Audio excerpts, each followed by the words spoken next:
He told me I had to get dressed up tonight, so I got dressed up. Anyway, it's a pleasure to be here. Can we just go to the first slide so we see the Jesse Owens' picture up there? Thanks. So, anyway, I've written many pieces over the last 40-some years based on American personalities, histories, places, and so forth.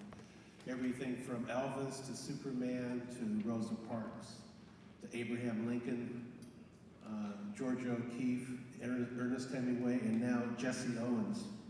I've always been fascinated by the 1930s, and Jesse Owens is a very important, iconic moment in history where America was going through huge transitions, also Europe at the same time. It was the rise of the Nazi Party and the fascist movement in Europe, and the rise of the isolationist movement in America, saying we don't want to get involved in any war. So we had all those things going on. Plus, you had the rise of the Ku Klux Klan at the same time. So it was a very tumultuous time in America.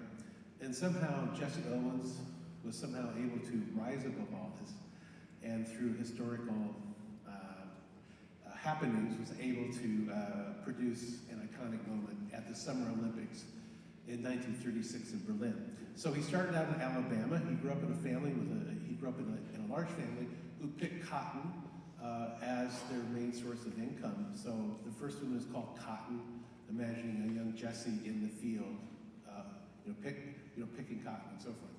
And then he went to Ohio State and was a track star, and from there was selected to be in the Olympic team. So then we moved to 1936 Berlin Olympics, where young Jesse Owens is there. And one of the things I did is to do research on the particular piece was to listen to music that was written for the 36 Olympics. So we're going to play an excerpt. We didn't rehearse this. We're going to play just the beginning of the second movement. So this is a piece written by Richard Strauss, the classical music composer, and he was commissioned by the Nazi Party to write the opening work for the Olympics. So we will hear a quote from Richard Strauss's Olympic hymn, which I use in the second movement.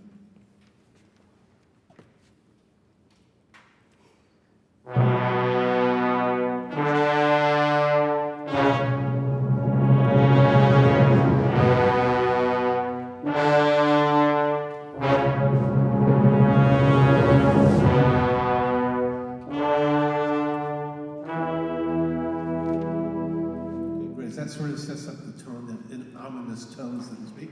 Then I quote the German national anthem and an American patriotic tune that are put together, because at that time the Germans and Americans actually were allies, especially the athletes. Of course, that was to change just a year later when Germany invaded Poland and so forth. Then we go to the third movement, gold. So Jesse Owens won 4 gold medals and was the star of the Olympics, and he was branded the fastest man in the world. So the last movement, gold, is very fast. And at the end, you're going to hear 4 big crashes at the end by the percussion, which symbolize the 4 gold medals that Jesse Owens won. Anyway, I really enjoyed working with the band this week, so let's hear The Adventures of Jesse Owens.